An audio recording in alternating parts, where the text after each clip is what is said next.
Yeah, so that's the question, isn't it? Root cause, is it important? You know what, really and truthfully, depending on who you ask, the answers are going to differ.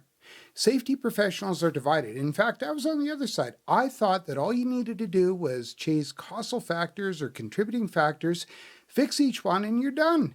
I didn't think it was necessary to spend all of this time looking for a root cause. But you know what? Over the years, as I got into risk management, and I started to learn that maybe there was some error to my ways. In fact, Winston Churchill did say something very wise. He said, "Those that fail to learn from history are doomed to repeat it." So for this analogy, metaphor if you will, let's look at a puddle on the floor. So you're told that there's this puddle that keeps occurring repeatedly, and it does pose a hazard, so you're going to need to investigate it. So you go to the scene and you see that there's a puddle on the floor, and you decide, yes, you're going to investigate it, but during your investigation, you decide that, you know what, going to need to do a temporary fix, something that's quick and cheap. A cheap and quick fix? Something to that effect. So you start your investigation, you start asking questions, and some of your coworkers tell you that when they hear thunder, they know there's going to be a puddle on the floor.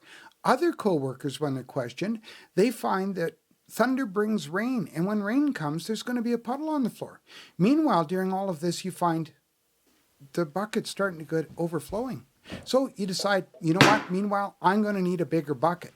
So you put it all together and you think about it. Thunder, rain, the bucket's filling up. Hey, there you go. There's the corrective action. All we need to do is keep changing and emptying the bucket.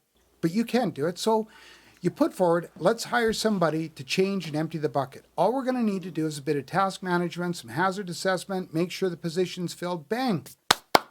Job's done. We only need to repeat the process when there's thunder and rain. But really and truthfully, if you were to delve a little bit deeper, ask some pointed questions like, why does it only occur here? Why hasn't anybody looked elsewhere? Has anybody gone outside and looked at the building? So ask some pointed questions, maybe even a few more whys, and you might discover that there's a hole in the roof. So if you fix that penetration, and then all of a sudden, there you go, root cause. All you need to do is dive deeper, look at the root of the problem, and then you only need to fix it once.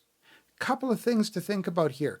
If you are repeating a corrective action, did you fix it? Or if you've applied a corrective action and the similar event keeps reoccurring, you didn't get to the root of the problem. So my question for you is, are you going to keep emptying the bucket, or are you going to fix the roof? Is that a metaphor? Yes, it's a metaphor, but you get the point.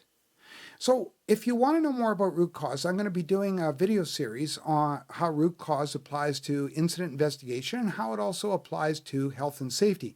The next video in the series is going to be up here. In the meantime, YouTube's going to put something there that they feel is important, and I imagine it is. But also, if you want to learn more about incident investigation, the theory and practice behind it, have a look up in this corner, and there's a playlist just for you. Now, do me a favor. And until we see each other again, man, I really hope we do. Don't just think about safety. Don't just talk about safety, but be a leader, be a safety influencer, and provoke safety wherever you are. Okay? Take care. Bye for now.